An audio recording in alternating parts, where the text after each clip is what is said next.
என் மனசுல உள்ள பாரமே குறைஞ்சிருச்சு. இப்போ நீங்கள் வந்து உட்கார்றதுக்கு வேணால் ஒரு விஷயம் சொல்கிறேன் கேளுங்க. பள்ளிக்கூடத்துலலாம் பேச போனேன்னு வைங்களேன், அப்போ நான் என்ன பண்ணுவேன்னா, அந்த பிள்ளைய எப்படி சில விஷயங்கள் சொன்னாலும் கேட்காதுங்க, ஒரு போட்டி வச்சு விட்டுருவேன்.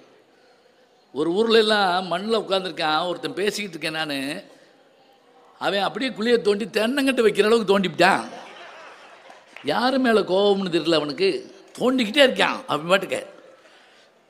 அப்போ அவனுடைய கவனத்தை ஈர்க்கிறதுக்கு நான் என்ன பண்ணுவேன் தெரியுமா, இங்கே வா, நான் உனக்கு ஒரு போட்டி வைக்கிறேன், இந்த போட்டியில் கலந்துக்கோ அப்படிமே. அது மாதிரி இப்போ நான் ஒரு போட்டி வைக்கிறேன், ஜெயிச்சா நீங்கள் பரிசு கொடுங்க ஐயா. ஒன்றும் பெருசு இல்லை, புத்தகம் தானே கொடுப்பீங்கள, வாங்கிக்கலாம். வள்ளலார் என்ன செய்கிறாருன்னா, சில சொற்களை திரும்ப திரும்ப திரும்ப திரும்ப போட்டு மனசில் பதிய வைப்பார். இப்போ உதாரணமாக சொல்கிறதா இருந்தால், கால் வண்ணம் அங்கு கண்டேன், கை வண்ணம் இங்கு கண்டேன், கம்பராமாயணம். அது என்னது, இது அடிக்கடி சொல்கிறோமே, என்னன்னு தெரியுதுங்களா? ராமபிரான் நடந்து வர்ற போது கால் தூள்பட்டு அந்த துகள் பட்டு பாறை பெண்ணாக மாறிட்டான். அப்படியே வியப்போடு பார்த்துட்ருக்காரு. யார் கூட வந்து விஸ்வாமித்திரர். எத்தனையோ தவிர அவர் தாண்டிட்டு போயிருக்காரு, மிதிச்சுட்டு போயிருக்காரு, ஒன்றும் ஆகலை. அவர் வர்ற வரைக்கும் காத்திருக்குது. கைவண்ணம் இங்கு கண்டேன், அந்த வில்லை முறிக்கிற காலத்தில் அதை பார்த்தேங்கிறார். வண்ணம்ங்கிற சொல்லு. அதே மாதிரி பால் வண்ணம் பருவம் கண்டேன்னு கண்ணதாசன் அவர்கள் எழுதியிருப்பார் திருடாதையில். இன்னும் அழகாக சொல்கிறதா இருந்தால், ஒரே சொல் திரும்ப வர்ற மாதிரியான பாட்டு நிறையா இருக்குது. பார்த்தேன், சிரித்தேன், பக்கம் வர துடித்தேன், அந்த மலைத்தேன் இவளென்ன மலைத்தேன்.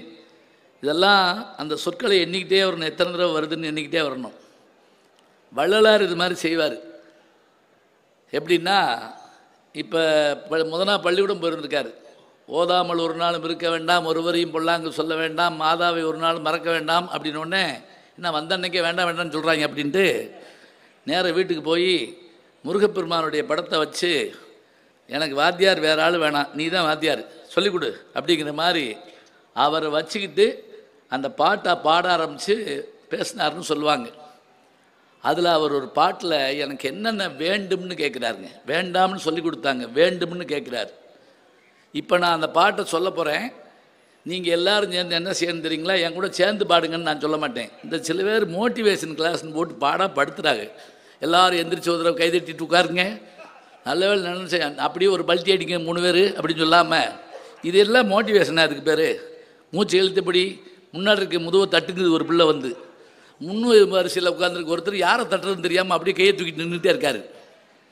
நான் ஒன்றும் சொல்லலை உங்களுக்கு. இந்த வேண்டும்னு அவர் சொன்னார்ல, அந்த வேண்டும்ங்கிற பாட்டை நான் சொல்கிறேன். நீங்கள் எண்ணி மாத்திரம் பாருங்கள், செல்லில் எண்ணக்கூடாது, அப்படி நம்பர் போட்டுக்கிட்டு வரக்கூடாது. ஏன்னா இப்போ எது கேட்டாலும் அதை தான் செய்கிறோம் நம்ம.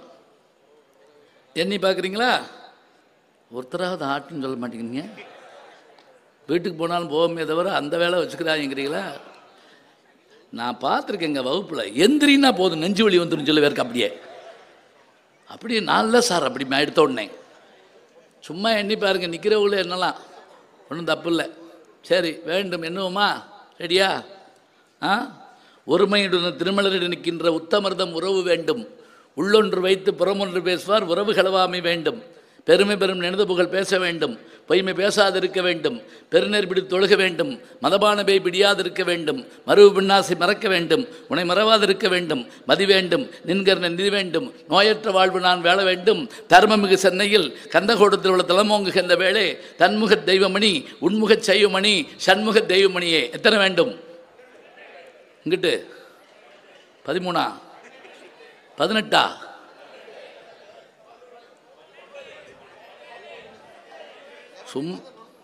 என்ன ஒரு பாக்ஸில் வந்து 12, ஒரு பாக்ஸில் 8 கேட்குமா? இப்போ நான் என்ன செய்கிறது, 3ஐயும் கூட்டி 3ஆல் வைக்கிறதா? சரி, நான் என்ன சொல்கிறேன், இந்த பாட்டு வேண்டாம் விடுங்க, வேறு பாட்டு நான் சொல்கிறேன். இப்போ தயாராக இருக்கணும். நான் சும்மா விடிய வரைக்கும் இந்த பாட்டு தான் சொல்லிட்டு இருக்க மாட்டேன். இப்போ இந்த பாட்டு என்றீங்களா? வேண்டும் வேண்டாம், உண்டு என்றீங்களா? உண்டு. பாட்டை வேகமாக தான் சொல்லுவேன், எனக்கு மறந்துவோம்ல, வேகமாக தான் சொல்லுவேன். என் வேகத்துக்கு நீங்கள் எண்ணணும்.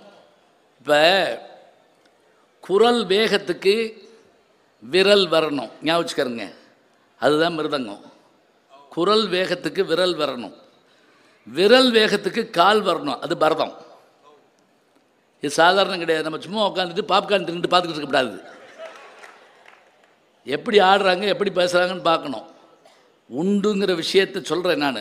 இப்போ என்ன போகிறேன், சாதாரணமாக எப்படி உண்டுன்னு அதை நான் சொல்ல போகிறேன்னா, வைணவ இலக்கியத்தில் ஒரு உண்டு உண்டு, சின்ன பாட்டு. அதை என்னதுங்க, சும்மா நான் சாம்பிளுக்கு சொல்கிறேன்.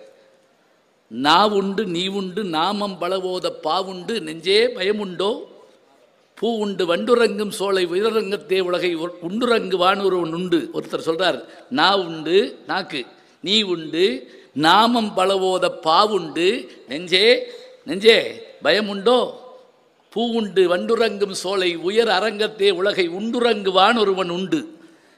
இதெல்லாம் இந்த மாதிரி உண்டு வரப்போகுது. இப்போ என்றீங்களா நீங்கள், இதை விட்டுருங்க, இதை எண்ணி வச்சுக்கிட்டு இருக்காங்க. இது சும்மா ஒரு எக்ஸாம்பிளுக்கு சொன்னேன். இப்போ ரெடியாக இருக்கீங்க. உண்டு என்ன ஆரம்பிக்கலாமா?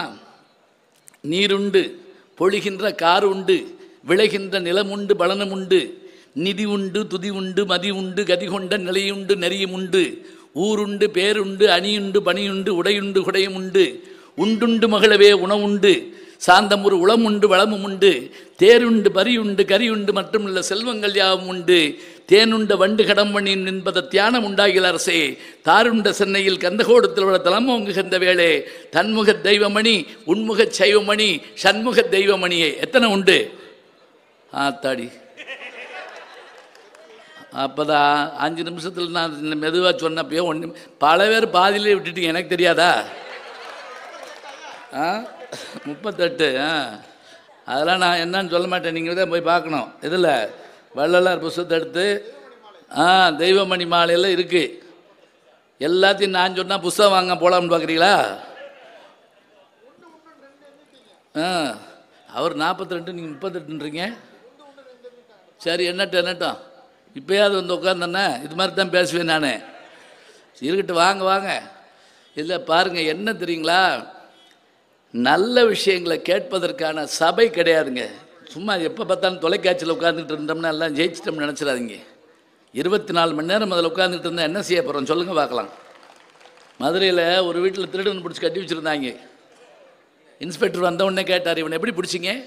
அந்த வீட்டுக்காரம்மா சொல்லுதுங்க, இவன் மாடியில் போய் பீரோவை திறந்து நெக்லஸ் எடுத்திருக்கான், நாங்கள் பார்க்கல. கீழே வந்து பெட்டியை திறந்து ரூபாய் எடுத்திருக்கான், நாங்கள் பார்க்கல. சமயக்கட்டுக்குள்ளே போய் 3 தோசை சுட்டு இருக்கான், நாங்கள் பார்க்கல. நாங்கள் பார்த்துக்கிட்டு இருந்த டிவி பெட்டியை தூக்குனா பாருங்க, அப்போ பிடிச்சோம். அவன் ஊடால போயிருந்திருக்கான். விளக்கடான்னு படம் பார்த்துக்கிட்டு இருந்திருக்காங்க. எப்படி முடியும்? தொலைக்காட்சி ஒரு அறிவியல் கண்டுபிடிப்பு, தவிர்க்க முடியாது, ரைட் தான். அதுக்காக எந்நேரம் அதிலே உட்காந்துருக்கிறதா? அதுவும் சில பேருக்கு சீரியல் பார்க்கலைன்னாங்க கைகாலெலாம் கிடுக்கிடுக்கிடுன்னு நடுங்குது. அப்படியே 6:30 ஆனா என்ன ஆக போதோ. இப்போ நீங்கள் உடனே கேட்கலாம், நீங்களும் சீரியல் தான் நடிக்கிறீங்கன்னு. நடிக்கிறேன், நான் இல்லைன்னு சொல்லலை. இப்போ நான் வர்றப்போ கூட கேட்டார் ஒருத்தர், சரவண மீனாட்சி அப்பா தானே நீங்கள் அப்படின்னாரு. அது ஆமாம், நாடகத்தில் அப்படின்னு சொல்லிட்டு வந்திருக்கேன். இருக்கட்டும், பார்க்க வேண்டியதாங்க, எல்லாம் பார்க்கலாம், எல்லாத்தையும் எடுத்துக்கணும். ஆனால் படிக்க வேண்டிய அவசியம் என்ன? அதுலேயும் முக்கியமாக இன்றைக்கி மனப்பாடம் பண்ணலாமா வேணாமாங்கிறதுல வேண்டாம்னு பல பேர் சொல்கிறாங்க. இல்லைங்க, மனப்பாடம் பண்ணுகிற சக்தி இருப்பதால் தான் உலக மக்களை எல்லாம் தமிழர்களால் ஜெயிக்க முடிகிறது. ஞாபகம் வச்சுக்கோங்க, உலகத்தில் இருக்கிற அத்தனை பேரையும் நம்மால் ஜெயிக்க முடியும்னு என்ன தெரியுங்களா? அஷ்டாவதானிகள் பிறந்த நாடு, ஒரே நேரத்தில் 8 வேலையை செய்கிறவன். தசாவதானிகள் பிறந்த நாடு, ஒரே நேரத்தில் 10 வேலையை செய்கிறவன். சோடசாவதானிகள் பிறந்த நாடு, ஒரே நேரத்தில் 16 வேலையை செய்கிறவங்க. சதாவதானி செய்குத்தம்பி பாவலர் பிறந்த நாடு, ஒரே நேரத்தில் 100 வேலையை செய்கிற ஆள். 100 வேலை. அதில் முதல் வேலை என்ன தெரியுங்களா? பம்மல் சம்பந்த முதலியார் அவர்கள் நாடக உலகின் தந்தை.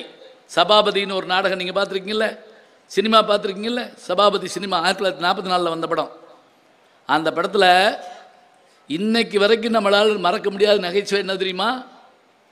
காளியன் ரத்னம்னு ஒரு நடிகர், அவர்கிட்ட டிஆர் ராமச்சந்திரன் கதாநாயகன். இவர் பேர் சபாபதி, அவர் பேர் சபாபதி. டேய் சபாபதி வேலைக்காரனை கூப்பிடுவார். 4 நாவுக்கு பக்கோடா, 4 நாவுக்கு பாதாம் அல்வா வாங்கிட்டு வா. கடை வரைக்கும் போய் திரும்பி வருவாருங்க. எந்த 4 நாவுக்கு பக்கோடா, எந்த 4 நாவுக்கு பாதாம் அல்வான்னு சொல்லலையே. என்ன இதை எழுதினது பம்மல் சம்பந்த முதலியார் 92 நாடகங்கள் எழுதியிருக்காரு. ஞாபகம் வச்சுக்கோங்க, 92 நாடகம். அதில் ஒன்று மனோகரா. அது மட்டும் இல்லை, மெர்ச்சன்ட் ஆஃப் வெனிஸ் நம்ம ஷேக்ஸ்பியருடைய நாடகம் இருக்குல்ல, அதை தமிழில் மொழிபெயர்த்து அருமையான நாடகமாக எழுதியிருக்கிறார், நாடகம் போட்டிருக்காரு. நீதிமன்றத்தில் நீதிபதியாக இருந்தவர். ஆனால் அதுக்கு மேலே என்ன தெரியுங்களா, நாடகத்துக்காக சுகுண விலாச சபா நம்ம இருக்கு இல்லையா, மவுண்ட் ரோட்டில் இருக்குல்ல, அதை உருவாக்குனதே அவர் தான். அவர் எழுதுகிறாரு, சதாவதானம் செய்கிற போது நான் அருகில் இருந்து பார்த்தேன். சதாவதானம் செய்கிற போது பார்த்தேன், அந்த சதாவதானிகள் அதிகாலையிலிருந்து அன்றைக்கு முடிகிற வரைக்கும் ஒன்றும் சாப்பிட மாட்டேன் மறுக்கிறார்கள். அடுத்து என்ன தெரியுங்களா, லாடசங்களின்னு ஒன்றுங்க, அதான் நம்பர் 1. 2 என்ன தெரியுங்களா, பேசிக்கிட்டே இருக்கணும். 3 பூபதி சார் மாதிரி யாராவது ஒரு கேள்வி கேட்பார், பதில் சொல்லணும். 4 அவர் காந்திதாசன் ஒரு கணக்கு போடுவார், சொல்லணும். 5 கமலநாதன் சார் மாதிரி ஈட்டடி கொடுத்து பாட்டு பாட சொல்லுவாங்க, பாடணும். பின்னாடி இருந்து ஒருத்தர் முதுகில் தட்டிக்கிட்டே இருப்பார், எத்தனை தடவை தட்டாருன்னு சொல்லணும். இதில் கீழே உட்காந்து ஒருத்தர் மணி அடிச்சுக்கிட்டே இருப்பான், எத்தனை மணின்னு சொல்லணும்.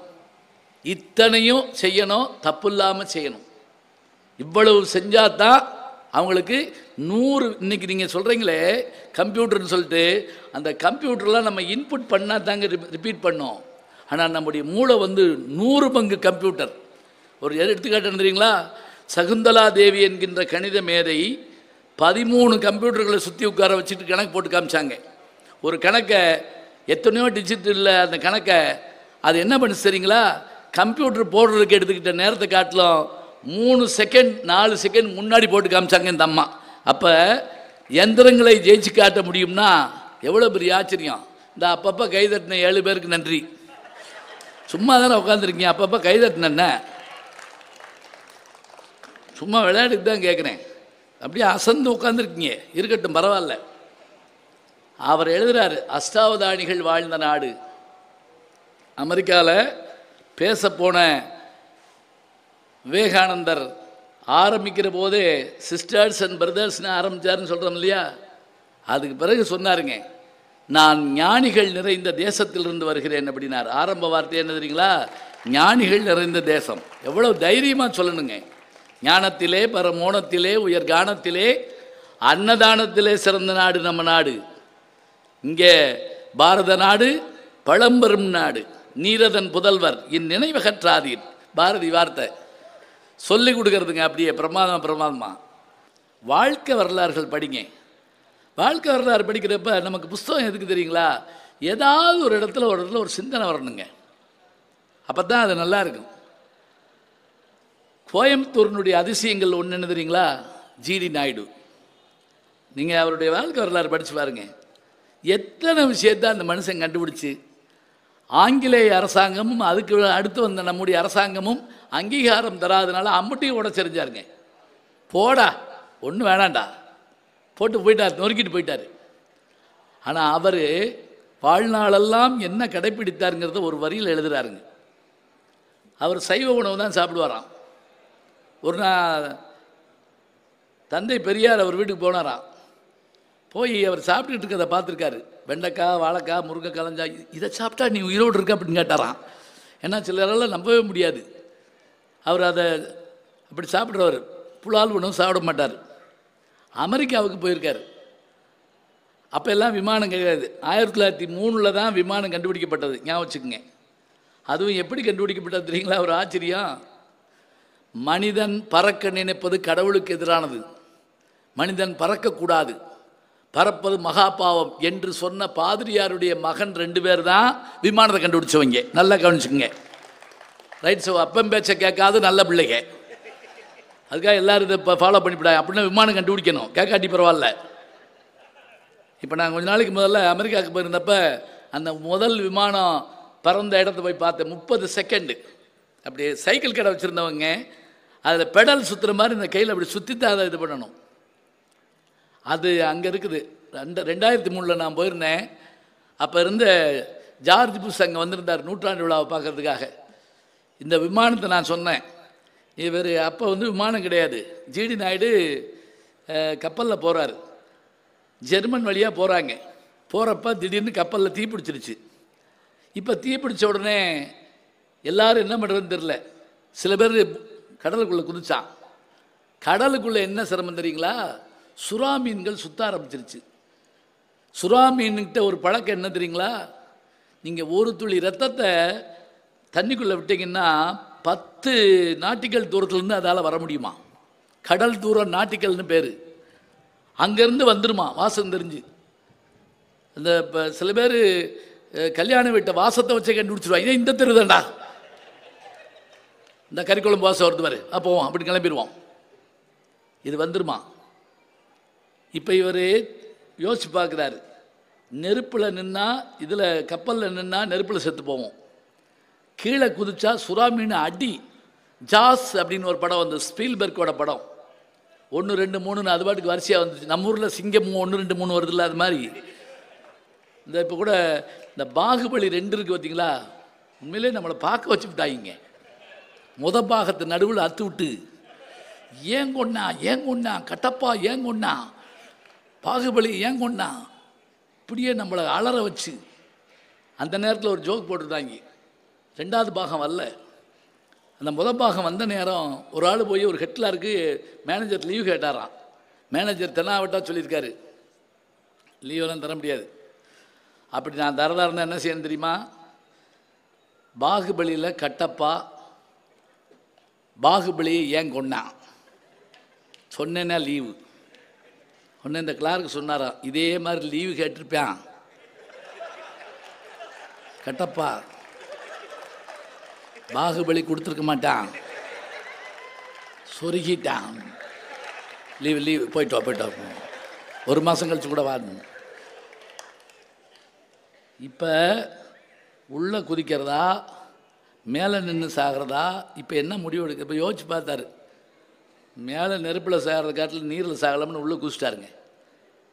குதிச்சா இவர் பக்கத்தில் இருக்க ஆள் அடிக்குது, அந்த பக்கம் அடிக்குது, இந்த பக்கம் அடிக்குது. இவரை சுற்றி வருதே தவிர ஒரு மீன் கூட இவரை ஒன்றும் அடிக்கலையாங்க. அடிச்சிருந்தா நான் இந்த கதையை சொல்ல முடியாது. முதல்ல யோசிச்சு பாருங்க. அவர் அப்போ சொல்கிறாருங்க, என்னை ஏன் அந்த மீன் ஒன்றும் செய்யலைன்னு நான் கண்டுபிடிச்சேன் தெரியுமா? திருவள்ளுவர் எழுதின திருக்குறள் எனக்கு ஞாபகம் வந்தது. சாக போகிறவங்க நேரத்தில் ஞாபகம் சொல்கிறாரு பாருங்க. சாவு தன்னை சூழ்ந்திருக்குது. அப்போ சொல்கிறாரு, வாழ்நாளெல்லாம் எவன் ஒருவன் பிற உயிர்களுக்கு துன்பம் தராமல் பிற உயிர்களை கொல்லாமல் இருக்கிறானோ அவனை அவையெல்லாம் சுற்றி வந்து வணங்கும் என்று திருவள்ளுவருடைய திருக்குறள் எனக்கு நினைவுக்கு வந்தது. கொல்லான் புலால் மறுத்தானை கைகூப்பி எல்லா உயிரும் தொழும். பாருங்க, இது நமக்கு பாடத்தில் இருந்துச்சுல்ல. இந்த யாராவது சொல்லிக் கொடுத்தாங்களா?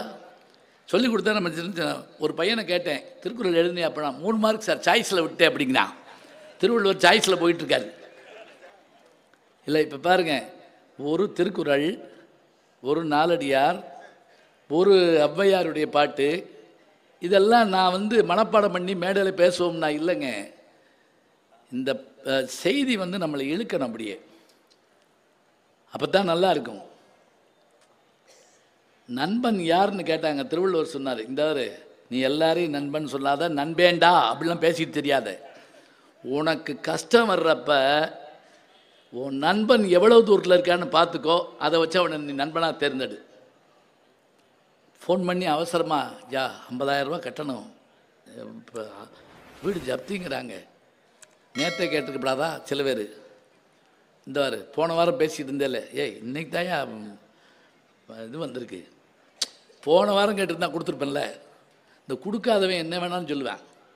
பார்த்துருக்கல, இந்த இறந்த வீட்டில் சில பேர் உட்காந்து பேசிகிட்டு இருப்பான்ல. காலையில் பார்த்தேன், இப்போ தாங்க செத்தாரு.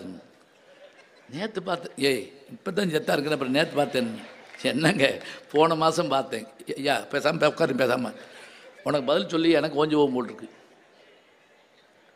இப்போ நண்பர்களை சொல்கிறாரு, நமக்கு ஏதாவது கஷ்டம்னு வந்தால் அப்போ அவன் என்ன செய்கிறான்னு நீ பாரேன். இப்படி நம்ம 4 பேர்த்த கேட்டுக்கிட்டு இருக்க நேரத்தில் ஒரு ஃபோன் வருங்க. என்னடா என்ன பண்ணுற? ஒரு நண்பன் கேட்பான். ஒன்றும் இல்லை, இப்போ காலையிலேருந்து பணத்துக்கு அலையிறேன், ஒருத்தரும் தரல. ஒன்றாலே வேணாம், நான் போய் கட்டிட்டேன்.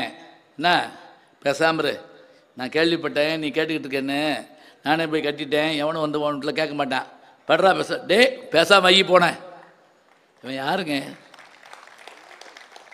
கண்ணீர் வந்தால் துடைப்பது உறவு என்று சொன்னால் கண்ணீரே வராமல் தடுப்பது தாங்க நட்பு. அதான் முக்கியம். கேட்டினும் உண்டோர் உறுதி, கேட்டினும் உண்டோர் உறுதி, கிளைஞரை நீட்டி அளப்பதோர் கோல். கிளைஞர்னா யார்? சுற்றத்தார், நண்பர்கள்.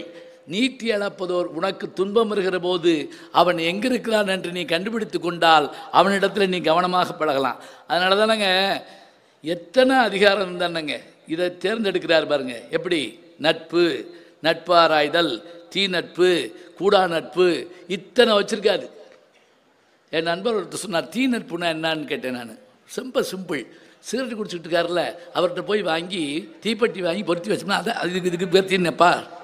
அது நியாயமான தீ நட்பு தான். ஆனால் அப்படி இல்லை தீ நட்பு. தீமை வரக்கூடாது. கெட்டவர்கள் நம்ம நினைப்போம், ஆனால் அந்த கெட்டவர்களும் அவர்களுக்கு நல்ல குணத்தை நம்ம கண்டுபிடிக்கிறது சாதாரணம் இல்லை. மகாபாரதத்தில் குந்தி தேவி வந்து கிருஷ்ண பரமாத்மா தூது வந்தப்போ, நீ போய் உன் மகனை மாத்திரம் கூப்பிட்டு வந்துட்டேன்னா, யாரை? கர்ணனை. குந்திட்ட சொல்கிறார், அத்தை கல்யாணத்துக்கு முதல்ல உனக்கு ஒரு குழந்தை பிறந்தது தெரியுமா? அட பாவி, ஊருக்கே தெரியாத உனக்கு எப்படி தெரியும்? அதெல்லாம் நான் எல்லா சேனலும் பார்க்குறவன், எனக்கு தெரியும். அவன் யார் தெரியுமா? அவன் தான் கர்ணன். இப்போ போய் நீ கூப்பிடு. அவன் மாத்திரம் நம்ம கூட வந்துட்டான்னு வச்சுக்கிறோம், யுத்தம் கிடையாது. நல்லது, நான் போய் சொல்லி கூப்பிட்டு வரேன். திருப்பி கூப்பிட்றாரு, அத்தை ஒருவேளை அவன் வரலன்னா, ஆமாம் வரலன்னா, வரலன்னா 2 வரம் கேளு, அந்த 2 வரத்தில் அதை கேட்டு வாங்கிட்டு வந்துரு, அவ்வளோதான். நான் பார்த்துக்கிறேன் மற்றதெல்லாம். கதை, வசனம், டைரக்ஷன், பாடல்கள், இசை எல்லாமே கிருஷ்ண பரமாத்மா தான், நான் பார்த்துக்கிறேன். போரா குந்தி தேவி, நீங்கள் கர்ணன் படம் பார்த்துருப்பீங்க. போரா இன்னைக்கு வரைக்குங்க. குந்தின்னா எம்வி ராஜம்மா, கர்ணன்னா சிவாஜி. நமக்கு தெரிஞ்சு அப்படியான ஒரு ஆச்சரியம். வந்து அந்த அம்மா புடவையெல்லாம் எடுத்து கட்டி மகந்தான்னு சொல்லி அழுது முடித்த பிறகு, உங்ககிட்ட 2 வரம் கேட்க வந்தேங்குது அந்த அம்மா. இந்த உலகத்திலேயே 2 வரம் தான் கொடூரமானது. காஞ்சிபுரம் தர்மாவரம் சொல்லப்படாது. ஒரு கணவன் கேட்டானா, ஒரு மனைவி வந்து கணவன் பேப்பர் படிச்சுட்டு இருந்திருக்காரு, போன உடனே கேட்டாலாம், எங்கே? காஞ்சிபுரம், தர்மாவரம், ஆரணி, பனாரஸு, சின்னாலப்பட்டு, இந்த ஊரெல்லாம் நினச்ச உடனே உங்களுக்கு என்ன ஞாபகம் வருது? யாரை? புருஷனை கேட்குறா. காஞ்சிபுரம், தர்மாவரம், ஆரணி, பனாரஸு, சின்னாலப்பட்டு, இந்த ஊரெல்லாம் நினச்ச உடனே உங்களுக்கு என்ன ஞாபகம் வருது? அவன் சொன்னான், இதெல்லாம் நினச்ச உடனே பழனி, திருப்பதி, திருச்செந்தூர், ஸ்ரீரங்கம். அந்த அம்மா கேட்டதெல்லாம் பட்டு, இவன் சொன்னதெல்லாம் மொட்டை. உனக்கு பட்டு, எனக்கு மொட்டை. இங்கே 2 வரம் கேட்குறா. என்ன வரம்? முதல்ல நீ என் கூட வான்னு கேட்டா. அவன் சொன்னால் வர முடியாதுமா அப்படின்னா. ஏன் வர முடியாது? அப்போ கர்ணன் பேசுகிற பேச்சு பாரதம் முழுவதும் அப்படியே சுருக்கமாக கொடுப்பாங்க. துரியோதனை விட்டுட்டு நீ வர சொல்கிறியே. 4 பேரால் கைவிடப்பட்டவன் உலகத்தில் கர்ணன் மட்டும்தான். தெரியுமா உங்களுக்கு? மாதா, பிதா, குரு, தெய்வம், 4 பேர் தான் ஒரு ஆளை காப்பாற்றணும். 4 பேரும் கைவிடப்பட்ட ஆளு கர்ணன். பெத்தவனே தூக்கி போட்டா. அப்பா சூரியன் கவனிக்கவே இல்லை. 1000 கரங்கள் நீட்டி அணைக்கின்ற தாயே போற்றின்னு கர்ணனில் வரும் இல்லையா? பார்க்கல. குருநாதர் பரசுராமர்கிட்ட போய் பாடம் கேட்ட உடனே சாதியை மாற்றி சொல்லிட்டாருன்னு சொல்லி, படித்ததெல்லாம் உனக்கு பரிசு எப்போ மறந்து போட்டார். அந்த சாபம் தாங்க இன்னைக்கு மாணவர்களுக்கு பலிக்குது. சில பேர் கொஸ்டின் பேப்பர் வாங்கினோடனே கண்டுபிடிப்பான் தெரியுமா? ஃபெயிலு பார்த்தோன்னே கண்டுபிடிச்சிருவாங்க.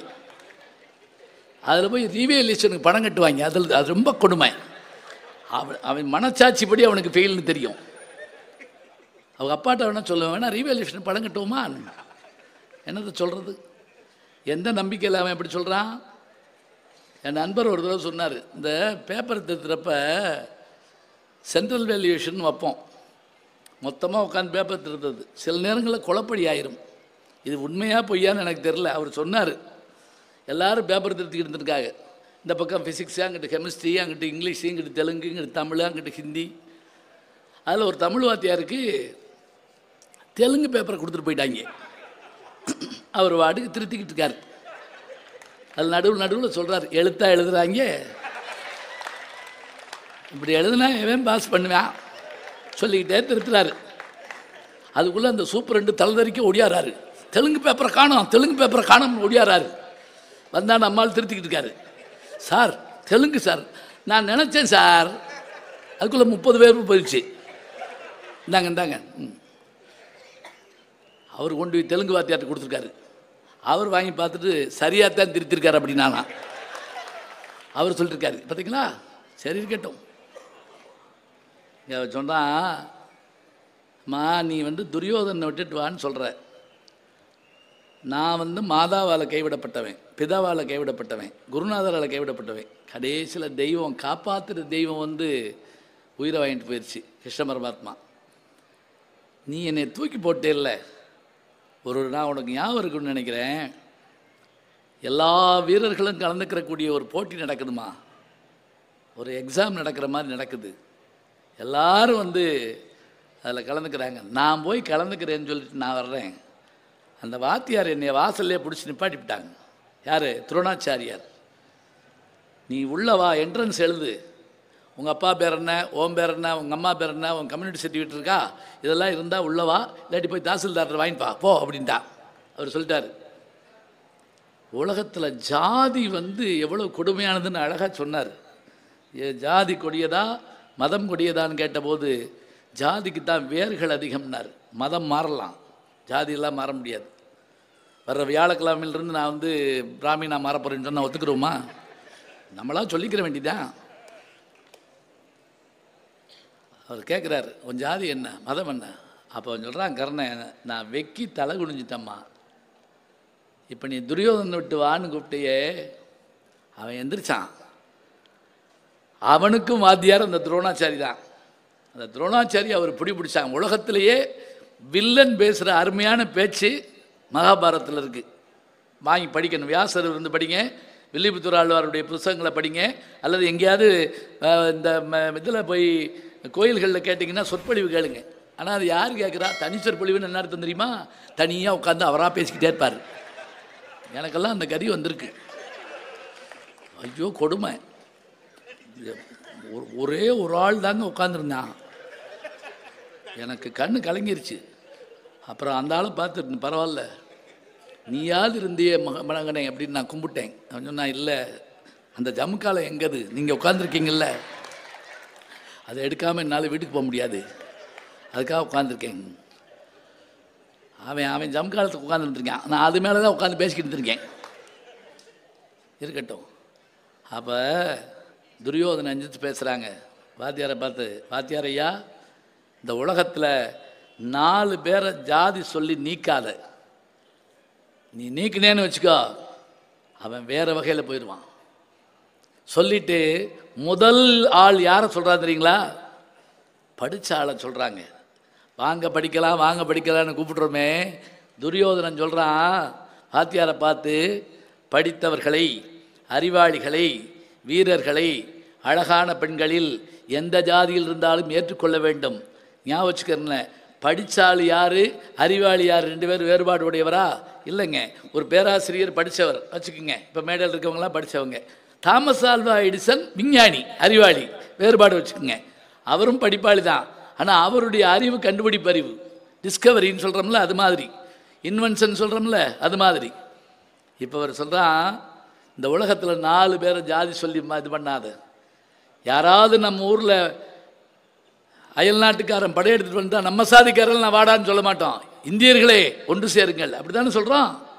அப்போ வீரத்தில் ஒதுக்கக்கூடாது, அழகில் ஒதுக்கக்கூடாது சொல்லிட்டே வர்றாங்க. கற்றவர்க்கும் நல நிறைந்த கண்ணியர்க்கும் வன்மைகை, வில்லி பாரதம். கற்றவர்க்கும் நல நிறைந்த கண்ணியர்க்கும் வன்மைகை உற்றவர்க்கும் வீரரன் உயர்ந்தவர்க்கும் வாழ்வுடை கொற்றவர்க்கு உண்மையான கோதில் ஞான சரிதர நற்றவர்க்கு ஒன்று சாதி நன்மை தீமை இல்லையால். வாத்தியாருக்கு பாடம் சொல்லி கொடுத்தவன் துரியோதனை. சொல்லிட்டு யார் யாரெல்லாம் எங்கே பிறந்தாலும் உனக்கு தெரியுமா ஐயா? வாத்தியாரை கேட்குறான். அறிபிறந்த தன்று தூணில் அரணும் வேயிலாயினான் பறவை உண்ட முனிவனும் பரத்து வாசமைந்தனும். அரி பிறந்தது அன்று திருமால் தூணை பிளந்துக்கிட்டு வந்தான். அப்போ அவங்க அம்மாவாது நெற்றிக்கண்ணில் தோன்றினா முருகன், அவனுடைய தாயாராது மூங்கில்ல தோன்றினா அவன். கடைசியாக சொன்னா நீ எங்கே பிறந்தேன்னு உனக்கு மறந்து வச்சாங்கிறான் துரோணாச்சாரியார். அவன் துரோணாச்சாரியார் யார் தெரியுங்களா? கும்பமுனின்னு நம்ம சொல்கிறோம்ல, அது மாதிரி முதல் டெஸ்ட் டியூப் பேபி அந்த ஆள் தாங்க. தெரியுமா உங்களுக்கு? துரோணாச்சாரியார் முதல் டெஸ்ட் டியூப் பேபி. சொல்லி அங்க தேசத்துக்கு என்னை அதிபதியாக்கி இன்று முதல் நீ சத்திரியன் என்று சொன்னவனை ஆமா விட்டுட்டு வர சொல்ற. அடுத்த கேள்வி கேட்டாங்க. ஒரு நாள் நான் அவன் வீட்டில் உட்காந்து சொக்கட்டாக ஆடிக்கிட்டு இருக்கேன். நான் உள்ளே பார்த்து உட்காந்துருக்கேன். அவன் மனைவி பானுமதி வெளியே பார்த்து உட்காந்துருக்காங்க வாசல் புறத்தை. அந்நேரம் என் நண்பன் வந்துட்டான். கணவன் வர்றானேன்னு சொல்லிட்டு அந்த பெண் அரசி, ஞாபகம் வச்சுக்கோங்க, நண்பனுடைய மனைவி அரசி எந்திரிச்சா. நான் தோக்கிற பயத்தில் எந்திரிக்கிறதாக நினச்சிட்டு அவருடைய இடுப்பில் இருந்த மேகலையை அப்படி பிடிச்சி இழுத்துட்டேன். அந்த முத்து பூரா அப்படி உதிர்ந்து ஓடுது, முத்துகள்லாம் சிதறி ஓடுது, பவளங்கள்லாம் சிதறி ஓடுது. அவள் அச்சத்தோடு நிற்கிறா. இடுப்பில் கை வச்சுட்டேன், சிதறி ஓடுது. கணவன் நிற்கிறான். நான் திரும்பி பார்த்து நான் அப்படி நின்றுட்டேன். இப்போ நல்லா கவனிச்சுக்குங்க, அவன் என்ன ரியாக்ட் பண்ணாலும் பயமாத்தான் இருக்கும். பரவாயில்ல பரவாயில்ல அப்படின்னா என்ன இருக்கும்? இது எவ்வளவு நல்லா நடக்குது, எப்படி இருக்கும்? என்னென்ன நீங்கள் இந்த ஃபில்லிங் பிளான்ஸில் என்னென்ன போடலாம். அவன் என்ன சொன்னானா, அந்த இவங்க ரெண்டு பேர்த்தையும் பார்த்து சிதறிய முத்துக்களை எடுக்கவோ கோக்கவோ அப்படின்னு கேட்டானா. எடுக்கவோ சரி, கோக்கவோவில் என்னத்தை பெருசாக செஞ்சுவிட்டோம். கோக்கவோன்னு என்ன தெரியுங்களா? இப்போ ஊசி இருக்குது.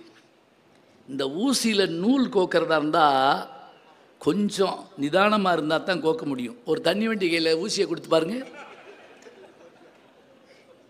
போதை இறங்குமே தவிர ஊசி நூல் உள்ளே போகாது. ஒரு பாட்டி நூல் கோர்த்துக்கிட்டு இருந்திருக்கு ஊசியில். அரை மணி நேரமாக கோக்க முடியல. அவள் தாத்தா அங்கேருந்து வந்தார். யார்? அந்த பாட்டியோட புருஷன். அது ஒரு 10 வயசு கூட. லூசா நீயே கொண்டா வாங்கி அவர் கோத்துக்கிட்டு இருந்திருக்காரு.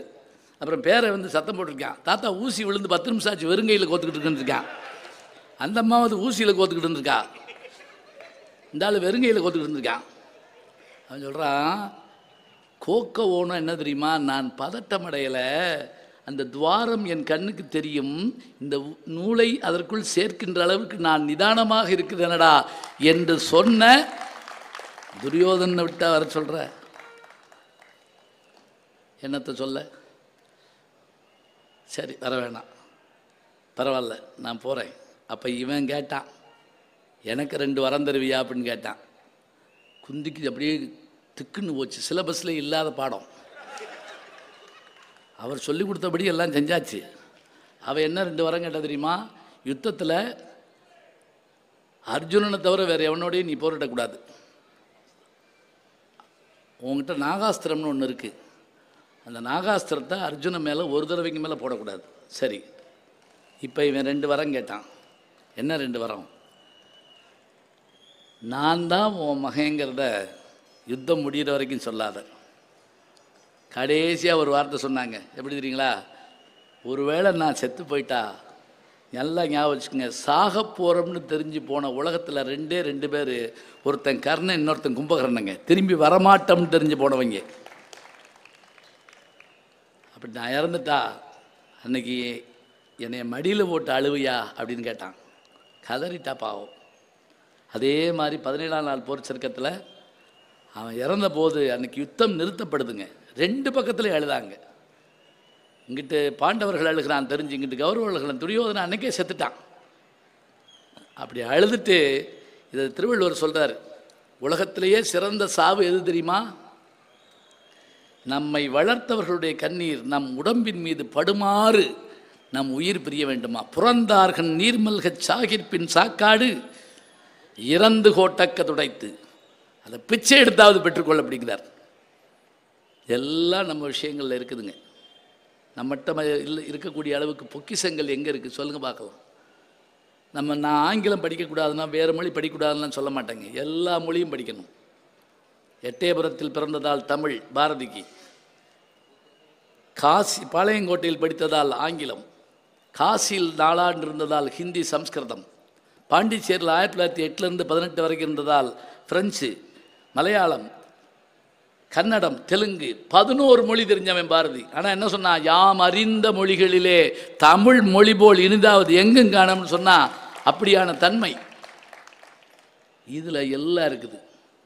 2000 வருஷத்துக்கு முதலே காற்றுக்கு பேர் வச்சவன் நம்மாள்.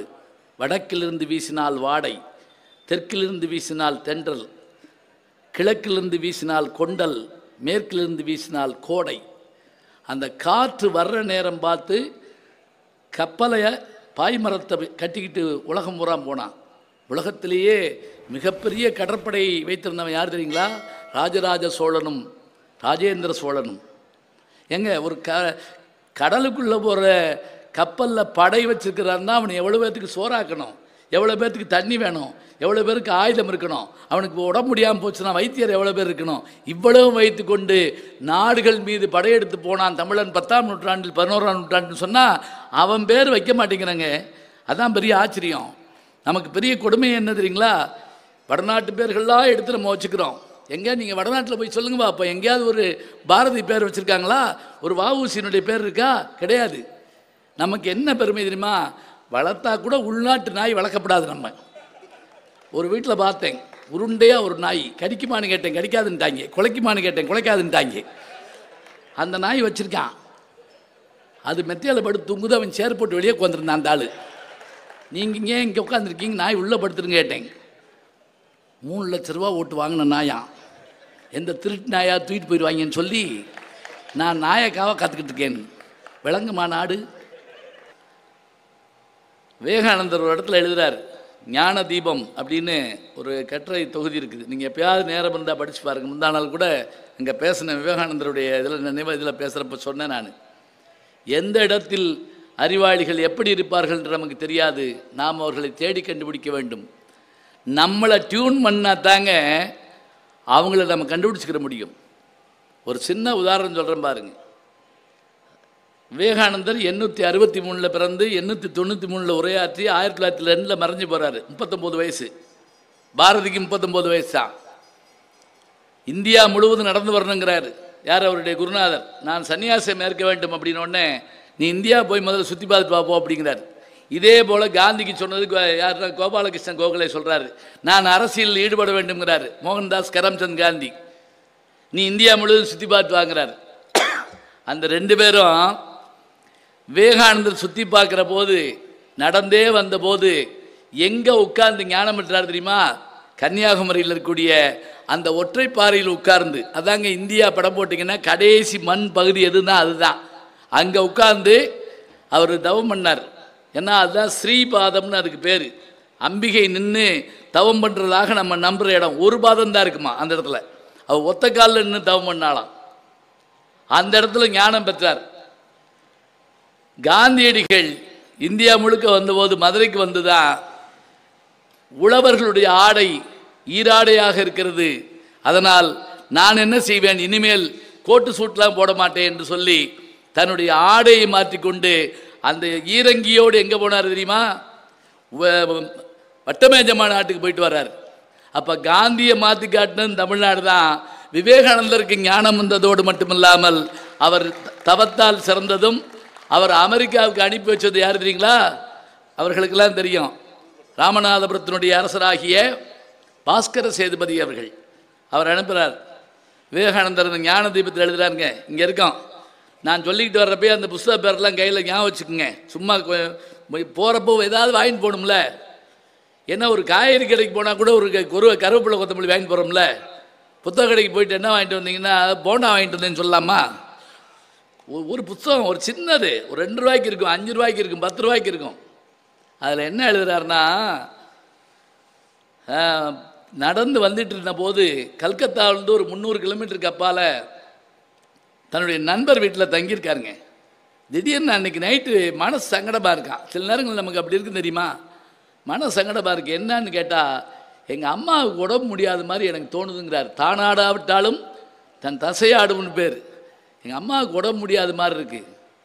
இப்போ என்ன செய்யலாம்? இன்றைக்கி இருந்தால் உடனே மெசேஜ் பார்க்கலாம், இல்லாட்டி ஸ்கைப்பில் அந்த அம்மாவை பேச சொல்லிடலாம். நல்லா இருக்கேன், அங்கே இரு அப்படின்னு சொல்லலாம். இப்போ என்ன பண்ணுறது? தந்தி கொடுத்தாலும் போய் சேர 3 நாள் ஆகும். அப்போ இரவு முழுக்க தூங்காமல் வருத்தத்தில் இருக்கிற விவேகானந்தர் ஒரு நண்பர் என்ன பண்ணாராம், சரி வா என் கூட நம்ம போய் ஒரு இடத்துக்கு கூப்பிட்டு போய் அந்த இரவில் ஒரு சுடுகாட்டுக்கு கூப்பிட்டு போகிறாருங்க.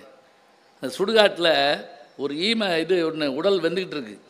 பக்கத்தில் ஒரு ஆதிவாசி ஒருத்தர் உட்கார்ந்துருக்கார். ட்ரைபல் தலை முடியல அப்படி விரிஞ்சு கிடக்குது.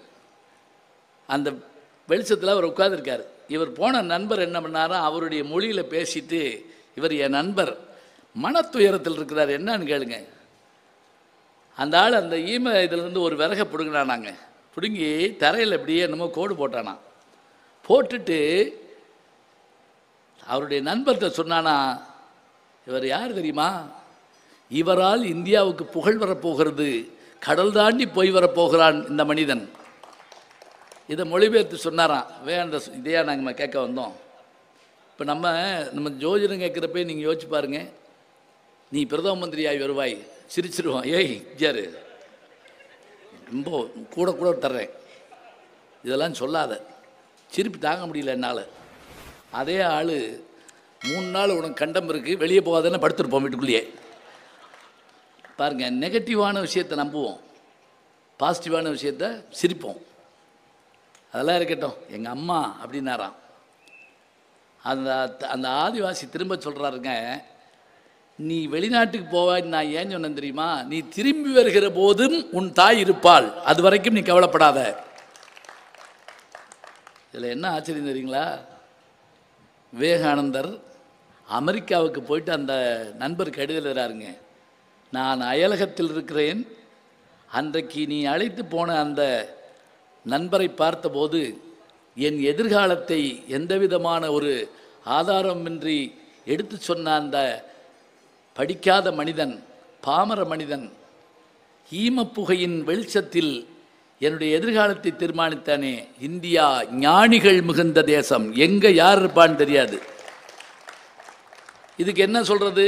எந்த புத்தில் எந்த பாம்பு இருக்கு அப்படிலாம் சொல்லக்கூடாது. இப்படியே தீய வார்த்தையாக சொல்லுவாங்க. அதுக்கு என்ன சொல்லணுமா? எந்த பூவில் எம்புடு தேன் இருக்குன்னு யார் கண்டா அப்படி சொல்லணுமா? எந்த பூவில் எவ்வளோ தேன் இருக்குங்க. ஏன்னா தும்பப்பூலையும் சின்ன அழகான தேனி வந்து உட்கார்ற மாதிரியான தேன் இருக்குங்க. அதை வச்சுட்டு தான் விவசாயிகள் எல்லாவற்றையும் கண்டுபிடிக்கிறாங்க. நேற்று என் கூட பேசுகிற பட்டிமன்ற பேச்சாளர் லட்சுமண பெருமாள் ஒரு விஷயம் சொல்கிறாரு. கூடு கட்டக்கூடிய பறவைகளில் தூக்குனாங்குருவி அளவுக்கு பொறியியல் படித்த பறவை வேறு எதுவுமே கிடையாது. அப்படியான டெக்னாலஜி. எம்பிட்டு மழை பெஞ்சாலும் எம்பிட்டு இடி இடித்தாலும் தண்ணி இதாகாதுங்க, அப்படியே காற்றுல ஆடிக்கிட்டே இருக்கும். தெரியுமா உங்களுக்கு? ஆண் பறவை மட்டும்தான் கூடு கட்டும், பெண் கட்டாது. பெண் வந்து பார்த்துட்டு சரியில்லைன்னு சொன்னால் வேறு கூடு கட்டணுமா. அதனால தான் இன்றைக்கி வீடு பார்க்க பொம்பளைகளை கூப்பிட்டு போயிடுறோம், பார்த்துருக்கீங்களா? அப்புறம் என்னையை குத்தம் சொல்லக்கூடாது. ஒரு வார்த்தை சொல்கிறோம்ல, அதில் ஒரு ஆச்சரியம். அவர் என்ன சொன்னார் தெரியுங்களா? ஆண் பனை மரத்தில் அது கூடு கட்டாதான். பனை மரத்தில் ஆண் பனை மரம், பெண் பனை மரம்னு இருக்குது. பெண் பனை மரத்தில் தான் கூடு கட்டுமா. இது பெண் பனை மரத்தில் கூடு கட்டாதான். ஏன்னா அதில் நுங்கு இதெல்லாம் மற்றதெல்லாம் வருமா, அதில் ஆள் ஏறிக்கிட்டே இருப்பானா அடிக்கடி. அதனால் பெண் பனை மரத்தில் கூடு கட்டாதான். ஆண் பனை மரத்தை தேடி அதில் தான் ஆள் ஏற மாட்டானா, அதில் தான் கூடு கட்டுமா. இதுக்கு எப்படி தெரிஞ்சு யோசிச்சு பாருங்கள். இப்போ நம்ம சில பேர் சந்தேகப்பட்டு நீங்கள் ஆம்பளையா பொம்பளையா நேராக கேட்டே போட்டுருவோம் சில சமயத்தில். ஏன்னா அவர் நடைமுறை பவனிகளில் சில நேரங்களில் நம்மளால் புரிஞ்சுக்கிற முடியல.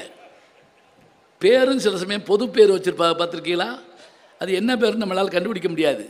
இங்கே அந்த குருவி கூடு கட்டுது, அதனுடைய அறிவு, அதனுடைய ஆற்றல், திறமை எப்படி இருக்குது பாருங்க. அதுதான் அவ்வை பாட்டு கூட ஐயா சொன்னாங்க. ஔவையார்கிட்ட கேட்டானா ஒருத்தன், கம்பன் அரச சபையில் உட்கார்ந்து கொண்டு பொன்னும் பொருளும் பரிசாக குவிக்கிறான், நீ வீட்டுக்கு வீடு போய் கூழெல்லாம் வாங்கிட்டு பாட்டு பாடிக்கிட்டு இருக்கியே, உனக்கு கம்பன் அளவுக்கு ஆற்றல் இல்லையான்னு கேட்டோன்னு அம்மா சொல்லிச்சான், அப்படி சொல்லாத, உலகத்தில் எல்லாருக்கும் எல்லா ஆற்றலும் உண்டு. உதாரணமாக இந்த குருவி இருக்கே, தூக்கணாங்குருவி, அதுக்கு கை கிடையாது, ஞாபகம் வச்சுக்கோங்க. இன்னொரு விஷயம் தெரியுமா, குருவியால் 2 காலில் முன்னு நடக்க முடியாது, தெரியுமா உங்களுக்கு? இப்போ நம்ம வலது கால் முன்னாடி, இடது கால் இப்படி நடக்கிறோம்ல, குருவி அப்படி இல்லை, அப்படி தத்தி திரியும் அந்த குருவி. நான் பாரதி தத்தி தான் போகும், தத்தி தத்தி தவழ்ந்து வருங்கிறோம் இல்லையா, அது மாதிரி அப்படி தான் போகும். அது சொன்னால் 2 கையும் இல்லாத அந்த குருவி அழகான கூடு கட்டுகிறது. நீங்கள் எப்போவாவது அந்த பிஞ்சு போன கூட்டப்போ எடுத்து போறீங்களேன், 2 ரூம் இருக்குங்க, டபுள் பெட்ரூம் வச்சுருக்கக்கூடிய ஒரே ஒரு பறவை வந்து தூக்கணாங்குருவி தான். இன்னொன்று எமர்ஜென்சி எக்ஸிட்னு சொல்கிறோம்ல, அது வச்சுருக்கோம். இந்த பக்கம் கையை விட்டால் இந்த பக்கம் கூடி போயிடும். அதை காட்டிலும் ஆச்சரியம், பெட்ரூமில் லைட்டு வச்சுருக்கோம், தெரியுமா உங்களுக்கு? எப்படி தெரியுமா, மின்மினி பூச்சியை கொண்டு வந்து அதில் ஒட்ட வச்சுருக்குங்க. இதெல்லாம் எங்கே பார்த்தோம், எதில் பார்த்தோம் சொல்லுங்கள் பார்க்கலாம். அவர் சொன்னால், அவ்வை அந்த குருவிக்கு கூடு கட்ட யார் சொல்லி கொடுத்தார்? தேன் அடைகளை கட்டுகின்ற அந்த தேனீக்களுக்கு யார் அதை சொல்லிக் கொடுத்தார்? கரையான் புற்று கட்டுகிறதே, பாம்புக்கு புத்து கட்ட தெரியாது, தெரியுமா உங்களுக்கு? நம்ம அடிக்கடி பாம்பு புத்துன்னு தேவர் ஃபிலிம்ஸில் பார்த்துருப்போம். அது அநியாயத்துக்கு எல்லா வேலையும் பண்ணும். பாம்பு, அந்த பாம்பு இருக்கே, அது இப்போ டைப்பெல்லாம் அடிக்கும் ஒரு படத்தில், ஹையர் லோயர் பாஸ் பண்ணி ஹையர் வந்திருக்கும் அந்த பாம்பு. அப்படியே வெள்ளிக்கிழமை விரதமா, நீங்கள் ஒரு படம் பார்க்க மாட்டீங்க போல் இருக்கு. சரி, வெள்ளிக்கிழமை விரதம், நம்ம யாரும் தெரியலன்னா அதுதான், அப்படி வச்சுக்கிடுவோம். அது பாட்டுக்கு டைப் அடிச்சுக்கிட்டு இருக்கோம், இருக்கட்டும். அந்த கரையான் கூடு கட்டிட்டு புத்து கட்டிட்டு அதில் தான் பாம்பு போய் குடியிருக்குமா. கரையான் புற்றெடுக்க கருணாகம் குடி புகுந்தார் போல, லோன் போட்டு வீடு கட்டிட்டு வெளியே வேறு வீட்டில் போய் குடியிருப்போம், தெரியுமா? பார்த்துருக்கீங்களா?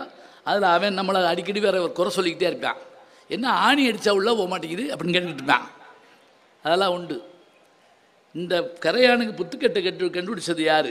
எல்லாத்தையும் தாண்டி ஒன்று சொன்னாங்க, சிலந்தி இருக்கிறதே, அந்த சிலந்தி கட்டுகிற கூட்டுக்கு அது எங்கிருந்து பொருளை பெறுகிறது தெரியுங்களா? அதனுடைய சலைவாலிருந்து பெறுது. நீங்கள் ஸ்பைடர்மேன்லாம் பார்த்து நம்ம ஊர் படங்களை கேள்வி பண்ணுறோமே, ஸ்பைடர்மேன் மாத்திரம் உண்மையானதா சொல்லுங்க பார்க்குறோம். அது ஃபைபர் உண்மை சரியான விஷயந்தான், ஆனால் அதை தாங்குகிற அளவுக்கு தான் இருக்கும். அது எதன் மூலமாக கூடு கட்டுது? தன்னுடைய சலைவா மூலமாக கூடு கட்டுகிறது. நல்லா ஞாபகம் வச்சுக்கோங்க, தான் கட்டின கூட்டில் வேறு எந்த உயிரினம் வந்தாலும் மாட்டிக்கிறோம், அது மாட்டாது. அதுதான் ஆச்சரியம். அதுக்கு எங்கனெங்கன நிற்கணும்னு தெரியும். அவ்வை சொல்கிறா, இந்த உலகத்தில் கம்பனுக்கு தான் அறிவு இருக்குது, புகழேந்திக்கு தான் இந்த அறிவு இருக்குது, ஒட்டக்கூத்தலுக்கு தான் பெருமை இருக்குன்னு நினைக்காத, எனக்கு எல்லாம் தெரியும், எல்லாருக்கும் எல்லா அறிவு இருக்கும், பயன்படுத்த வாய்ப்பில்லடா. வான்குருவியின் கூடு வல்லரக்கு தொல்கரையான் தேன் சிலம்பு யாவர்க்கும் செய்யறிதால் யாம் பெரிதும் வல்லோமே என வார்த்தை சொல்ல வேண்டாங்கான், எல்லாருக்கும் ஒவ்வொன்று எளிது அப்படின்னா. இது ஒரு அருமையான பாட்டு, ஔவையாருடைய பாட்டு. வான்குருவியின் இதை காட்டில் மோட்டிவேஷன் என்ன சொல்கிறது சொல்லுங்க பார்ப்போம். நான் அந்த மோட்டிவேஷன் கிளாஸ்லாம் போய் பார்த்துக்கிட்டே இருப்பேன். வர்ற ஆள் பூரா என்றார் ரிச்சர்ட்ஸ், என்றார் எலியட்ஸ், என்றார் பீச். ஏன் தமிழ்நாட்டில் ஒரு பேரும் கிடையாதா? அப்படி ஏதாவது சொன்னோம்னு வச்சுக்கோங்க, என்றார் முனியாண்டி, முனியாண்டியெல்லாம் சொல்ல மாட்டாருங்க அப்படிங்கிற ஒரே வார்த்தையில். அப்படி இல்லைங்க, உலகத்தையே திரும்பி பார்க்க வச்ச வள்ளுவனுடைய குரலுக்கு ஈடாக ஒன்றை நீங்கள் சொல்ல முடியுமா? நினச்சி பாருங்க. அப்படியான திருக்குறள்கள் எங்கே இருக்குது? அது வேணும். அது மாதிரியானது. தானம் தவம் இரண்டும் தங்கா வீணுலகம் வானம் வழங்காது நின்னா. இந்த உலகத்தில் மழை பெய்யாவிட்டால் தானம் இருக்காது, தவம் இருக்காதுன்னா. தவம்னா என்ன அர்த்தம்? காட்டில் போய் தவம் செய்யறதுல ஒழுக்கம்னு அர்த்தம்.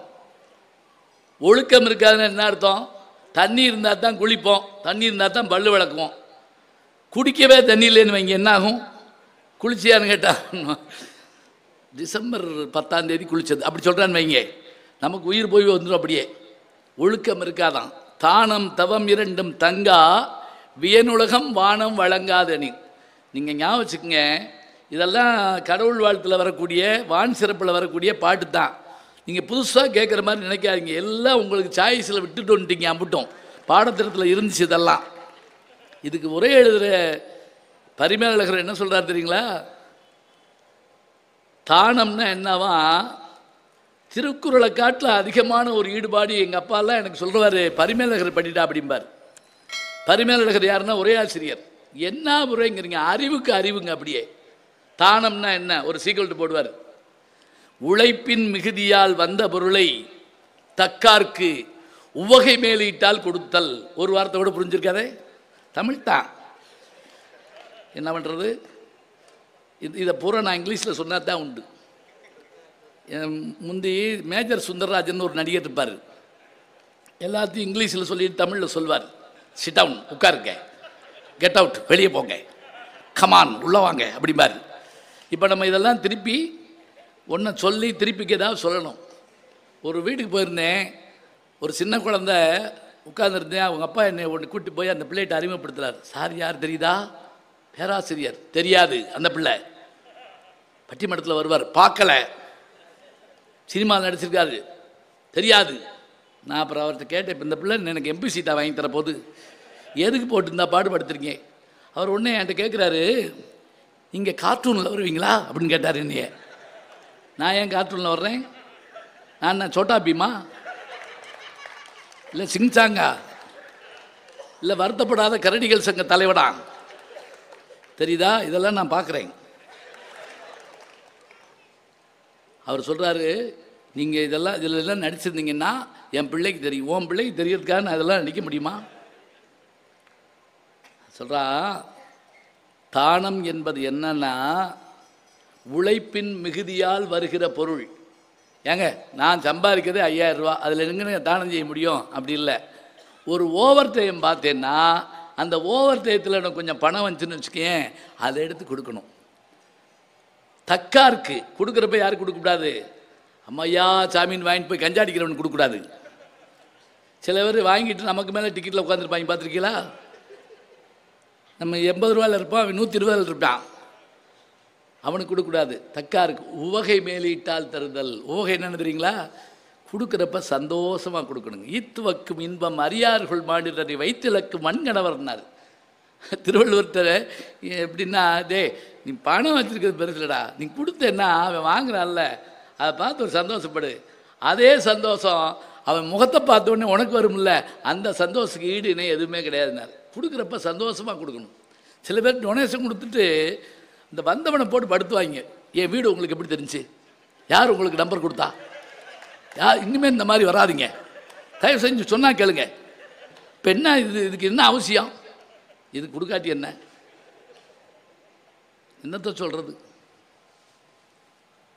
ஒரு அம்மா சோறு ஓடிச்சு, அம்மா சாம்பார்ன்னு இருக்கான், ஊற்றுருக்கு, பெசஞ்சு தின்னுட்டு மனுஷன் பானா. அந்த அம்மாவுக்கு தாங்க முடியாத கோவம். பக்கத்தில் புருஷனை காமிச்சு சொல்லிச்சு, இந்தா 30 வருஷமாக திங்கிறாரு, ஒரு நாள் வாயை திறந்து சொன்னதில்லை. நேற்று வந்த பையன் வயிறியா அவன் சொன்னால் அவர் தாம்மா சொல்ல சொன்னார் அப்படின்னு இருக்கான்.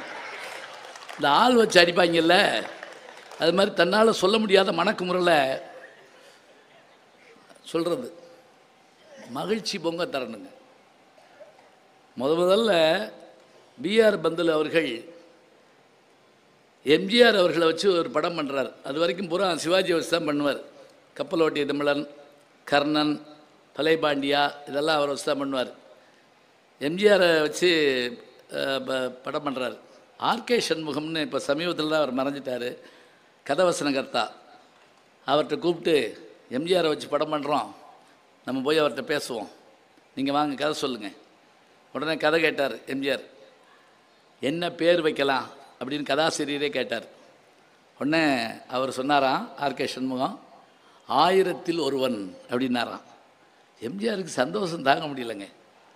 அப்படியே கட்டி பிடிச்சிக்கிட்டு பைக்குள்ளே சடார்னு உள்ளே கை விட்டு 1001 ரூபாய் எடுத்து கொடுத்தாராமுங்க. ஆர்கே சண்முகம் தேம்பி தேம்பி அழுதுட்டாராமுங்க. என்னன்னு கேட்டுக்கார் எம்ஜிஆர். சொன்னது தான் சொன்னேன், 1000ல் ஒருவன் சொல்லியிருக்கப்படாதான்னு. பாருங்க, அப்போ கூட யோசனை என்ன இப்படி வருதுன்னு.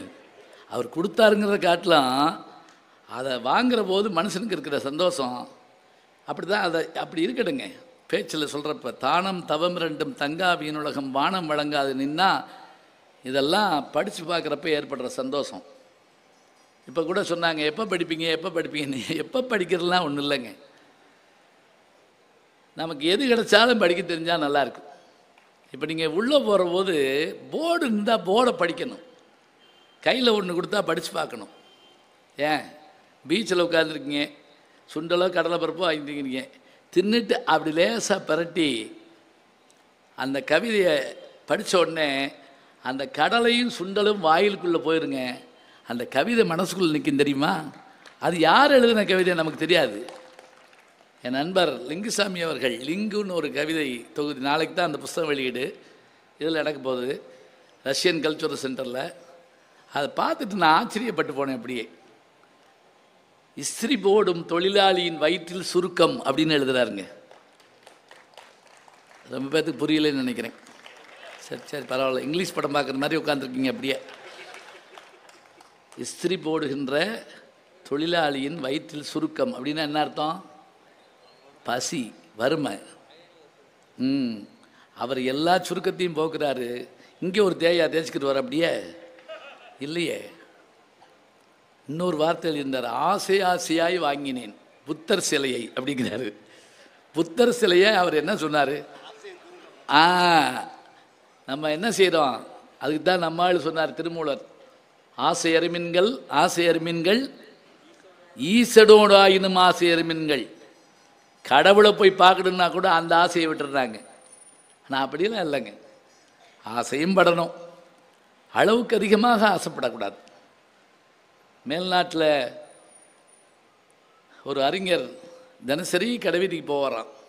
எல்லா பொருளையும் சுற்றி பார்த்துட்டு ஒன்றே வாங்காமல் போயிடுவாராம். எதுக்கு தினம் வந்து இதெல்லாம் பார்த்துட்டு போகிறீங்கன்னு கேட்டால், எனக்கு உபயோகப்படாத பொருள் என்னென்ன இருக்குதுன்னு பார்த்தேன் அப்படிம்பாரான். இப்போ சில வீட்டில் என்ன இருக்குதுன்னே கண்டுபிடிக்க முடியாதுங்க. திருடனே குழம்பிடுவான் எதை எடுக்கிறதுன்னு, திகச்சிருவேன். அப்படியே இதை எடுக்கிறதா? ஒரு படத்தில் வடிவேலு கண்ணீர் விடுவார் தெரியுமா? அம்மா இதை நீ பார்க்காம செத்துட்டியாம்மா அப்படி பாருல. திருட வந்ததை போய் நல்ல கதைகள் படிக்கிறது, நல்ல கவிதைகள் படிக்கிறது.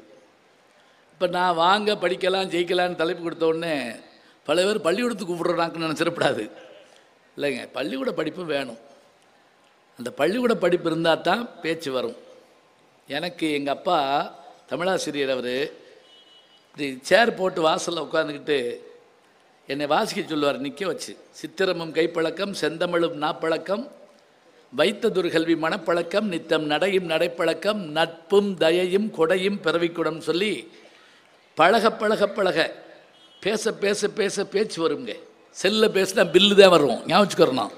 நான் ஒரு வாரம் தொடர்ந்தாப்பில் பேசினா பில்லு தான் வரும், பேச்சு வராது. வாசிக்க சொல்லுவார். அந்த வாசிக்கிறப்ப என் கையில் புத்தகம் இருக்குங்க. நான் பிள்ளையாக வாசிச்சிட்டேன்னா அவருக்கு உங்களுக்கு இப்போ தெரியாது, 2-3 ஆண்டுகள் பார்வை இல்லாமலே இருந்தாருங்க. ஆனால் சட்டுன்னு கோபம் வந்துடும். 3வது வரி தப்பு, பலார்னு அரைஞ்சிருவேன் அப்படிம்பார். என் கையில் புத்தகம் இருக்கும், அவர் மனக்கண்ணுக்குள்ளே அத்தனை விஷயம் இருக்கும். நான் சொன்னேன்ல மனப்பாடம் பண்ணணுமா வேணாமான்னு சொல்லி, ஒரு நாள் கூட புத்தகத்தை எடுத்து கையில் வச்சுக்கிட்டு அவர் படித்து நான் பார்த்ததில்லைங்க. அத்தனை விஷயத்தையும் உள்வாங்கி வச்சுருந்ததன் காரணமாக வாழ்நாளெல்லாம் ஒரு பெரிய செல்வந்தர் மாதிரி அலைவார். அதான் பெரிய ஆச்சரியம். நான் கூட ஒரு பத்திரிக்கையில் சொல்லியிருப்பேன், அவருடைய மறைவின் போது அவருடைய சிதைக்கு நான் தான் தீ மூட்டணும். ஏன்னா எங்கள் வீட்டில் 4 பொம்பளை பிள்ளைங்க, நான் ஒரு ஆள் தான். அப்படி வைக்கிறப்போ கைக்கு ஒரு நடுக்க வந்துருச்சுங்க. தந்தைங்கிறதுக்காக மட்டும் இல்லைங்க, ஒரு நூலகத்துக்கே தீ வைக்கிறப்போன்னு நான் பயந்து போனேங்க. அப்படியே எப்படியான விஷயம், எப்போ வேணாலும் எதை வேணாலும் கேட்ட உடனே சொல்லணும். அப்படியான ஒரு தன்மை. மனநம்ங்கிற ஒரு விஷயம் என்ன தெரியுங்களா? உள்வாங்கும் தன்மைங்க. தேவையில்லை தேவையில்லைங்கிறோம். கம்பராமாயணம் பேச கூப்பிடுறீங்க, நான் 6 காண்டத்தையும் கொண்டு வந்து வச்சுக்கிட்டு பாலகாண்டம் அயோத்திய காண்டம் கிட்கிந்தா காண்டம் சுந்தரகாண்டம் யுத்த காண்டம்னு நான் பாட்டுக்க 6 காண்டத்தையும் கொண்டு வந்து அடுக்கி வச்சுக்கிட்டு ஆரண்ய காண்டம் நடுவில் விட்டுட்டு ஆரண்ய காண்டம் கிட்கிந்த காண்டம் சுந்தரகாண்டம் யுத்த காண்டம்னு 6ஐயும் கொண்டு அடுக்கி வச்சுக்கிட்டு ராமன் புஸ்தத்தை பிரட்டி சீதை புஸ்தத்தை பிரட்டி நீங்கள் என்ன செய்வீங்க? இங்கே கொண்டா, நீ போ, நீ கிளம்பு, ஒப்புவிக்கிற போட்டி இல்லைங்க, பாட்டு ஆழம் இருந்ததுனால. ஐயா உட்காந்துருக்காரு அவங்க காந்தி கண்ணதாசன். கண்ணதாசன் அவர்களுக்கு அந்த செல்வமெல்லாம் உள்ளே இருந்ததுனால தான் தாய் குழந்தைக்கு சோறு ஊட்டுவது போல என்ன பண்ணார் தெரியுங்களா, அந்த சாரத்தை வாங்கி மிக கடுமையான பாட்டெலாம் மிக மென்மையாக கொடுத்தார். அத்தமும் வாழ்வும் அகத்து மட்டே. எத்தனை பேருக்கு புரியும்? புரியாது. அவர்கிட்ட போச்சு. அவர் என்ன பண்ணார் தெரியுமா, வீடு வரை உறவு, வீதி வரை மனைவி, காடு வரை பிள்ளை, கடைசி வரை யாரோ, கட்டிலுக்கு கண்ணி, தொட்டிலுக்கு பிள்ளை, பட்டினிக்கு தீனி, கெட்ட பண்பு ஞானி, விட்டுவிடும் ஆவி, கெட்டுவிடும் மேனி, சுட்டுவிடும் நெருப்பு, சூனியத்தின் நினைப்பு. இதெல்லாம் யார்? இது பூரா சித்தர் பாட்டுகள், பட்டினத்தார் பாட்டுகள். இதை அப்படியே வாங்கி படித்தா வராது. எங்கேருந்து வரும்? அவர்கிட்ட தான் வரணும். ஒரு சொல் எங்கே எடுத்திருப்பார், எங்கே தேடியிருப்பார். 1000 வாசல் இதயம், அதில் 1000 எண்ணங்கள் உதயம். யாரோ வருவார், யாரோ இருப்பார், வருவதும் போவதும் தெரியாது. எவ்வளவு ஆச்சரியமான 1000 எண்ணங்கள் உதயம்ங்கிற வார்த்தையை யோசிச்சு பாருங்க. நம்ம உட்கார்ந்துருக்க நேரத்திலேயே இத்தனை விஷயங்களை யோசிக்கிறோம், எத்தனை விஷயத்தை பார்க்குறோம். என்னை கூட கேட்பாங்க, பயணம் பண்ணுறது கஷ்டமானு சொல்லி. பயணம் பண்ணுறது கஷ்டம் இல்லைங்க. நம்ம கையில் ஒரு புத்தகம் இருந்தால் எந்த பயணமும் கஷ்டம் கிடையாது.